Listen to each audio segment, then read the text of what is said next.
فرش التراب يضمني. ڈاکٹر صاحب میرا نام محمد اعجاز ہے. سر ایک عام آدمی مسلمان جو ہے اللہ اور اس کے رسول سے بہت محبت کرتا ہے اور اس کی زندگی میں خواہش ہے کہ آپ صلی اللہ علیہ وسلم کی زیارت ہو جائے. کیا ممکنات میں سے ہے؟ ممکنات میں سے تو ہے، لیکن دو باتیں ذہن میں رکھیے. پہلی بات تو یہ کہ آپ کبھی بھی یقین کے ساتھ نہیں کہہ سکتے کہ آپ حضور کو دیکھ رہے ہیں، چاہے وہ حضور ہی ہوں. اس لیے کہ یہ جو حدیث ہے کہ شیطان میری شکل اختیار نہیں کر سکتا، تو اس میں تو ظاہر بات ہے کہ خطاب جو تھا صحابہ سے تھا. صحابہ حضور کو دیکھ چکے ہیں، وہ تو پہچان سکتے نہیں یہ شکل جو اس وقت سامنے آ رہی خواب میں یہ حضور کی ہے یا نہیں ہے. میں اور آپ کیسے کریں گے؟ لہذا اس میں وہ یقین کی بات نہیں ہو سکتی. دوسرے یہ کہ آیا اس کی خواہش یہ کوئی بہت اہم شے ہے، بہت ضروری ہے. کہیں ایسا تو نہیں کہ ہم نے جو چیز اہم ہے دین کی وہ تو پیچھے ڈال دی ہو اور غیر اہم دین شے کے جو ہے وہ ہم اس کی آرزو اپنے دل میں لیے بیٹھے ہوں. اہم تو یہ ہے کہ اللہ کے دین کے لیے جہاد کرو، مال کھپاؤ، جان کھپاؤ، ایک جماعت میں شامل ہو جو کام کر رہی ہو، تاکہ وہ جماعت اگر من حیث الجماعت مضبوط ہو جائے تو باطل سے ٹکراؤ. اصل بات تو اہم یہ ہے. باقی حضور خواب میں آ سکتے ہیں، اس میں کوئی شک نہیں ہے. سچا خواب بھی ہو سکتا ہے، یہ بھی ٹھیک ہے. آج بھی سچے خواب جس کے بارے میں حضور نے فرمایا کہ یہ رویا صادقہ یا رویا صالحہ یہ نبوت کے 46ویں یا 60ویں جز کے برابر ہے. یہ سلسلہ جاری ہے، آج بھی آتے ہیں لوگوں کو خواب. یہ خواب دیکھا ہے، جو واقعہ دیکھا 1 دن بعد، 2 دن بعد، 3 دن بعد، 4 دن بعد بعین ہی وہ واقعہ ظہور پذیر ہو گیا. حدیث میں آتا کہ فلق الصبح، وہ ایسے واقعہ ظہور میں آ گیا جیسے صبح طلوع ہوتی ہے.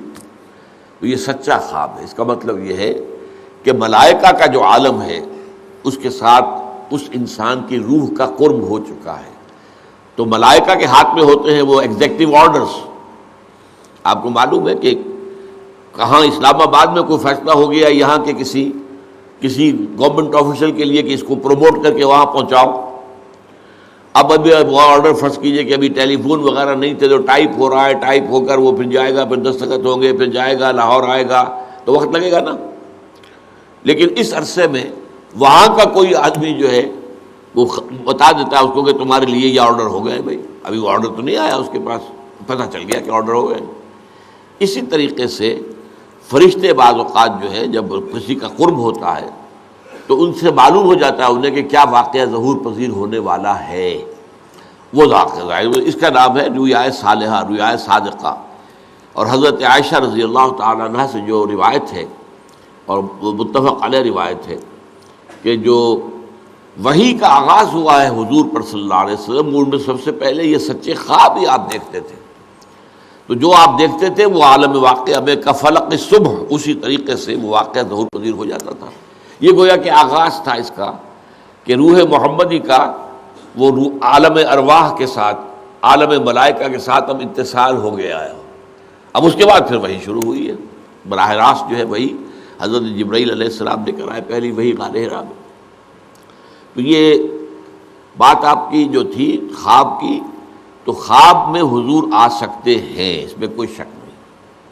خواب میں کوئی اور بھی ہمارے جو اولیاء اللہ گزرے ہوئے ان کی ارواح میں سے بھی کوئی روح آ سکتی ہے، کوئی شک نہیں. لیکن آپ یقین سے نہیں کہہ سکتے.